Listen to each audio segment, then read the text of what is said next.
In the heart of a tranquil monastery, nestled high among the Jade Mountains, there lived an old monk.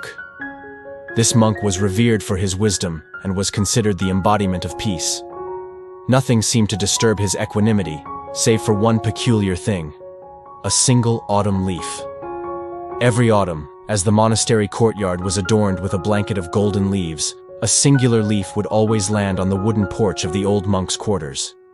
Each time he stepped out, the leaf would crinkle underfoot, creating a sharp contrast to the otherwise silent ambiance. And each time, the monk would carefully pick up the leaf, walk to the edge of the courtyard, and release it to the winds. One of the younger monks noticed this ritual and was puzzled. One day, he approached the old monk.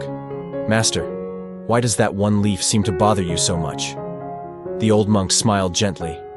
"It's not the leaf that bothers me, but my reaction to its presence. That leaf is my teacher." The younger monk, puzzled, inquired further, "But master, how can a mere leaf teach anything?" The old monk beckoned the younger one to sit beside him. "Every morning, as I step out and hear the crinkle of that leaf, it annoys me. It feels out of place in our silent sanctuary.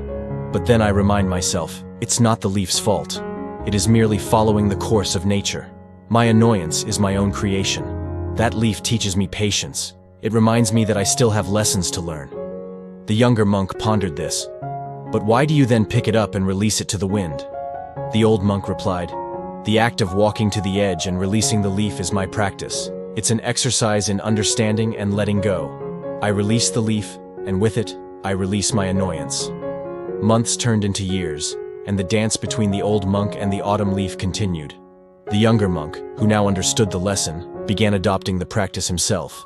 Whenever something annoyed him, he would remind himself that it was a lesson in patience. The monastery began to change. Where once monks would be easily irritated by the minor inconveniences, the creaking floorboards, the dripping tap, or the occasional snoring of a fellow monk, they now saw them as lessons. The monastery became even more peaceful, its silence profound.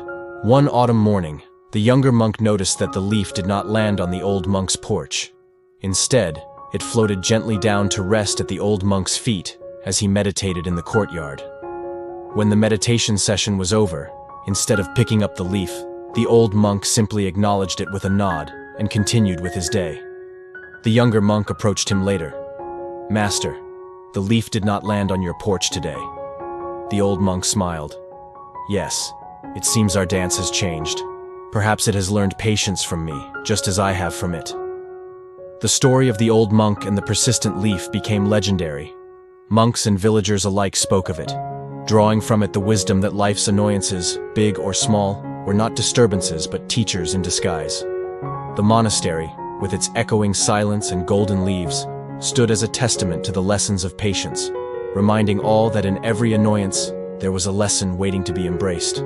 The moral lesson of the story is that, in life's vast tapestry, the seemingly minor irritations and inconveniences we encounter are not mere obstacles or disturbances.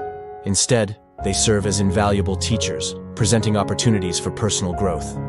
Rather than viewing these annoyances as hindrances, one should embrace them as lessons in patience and understanding. By shifting our perspective, we learn that it's not the external factors that truly trouble us, but our internal reactions to them. When we cultivate patience, even a persistent leaf can become a guide on our path to inner peace and self-awareness.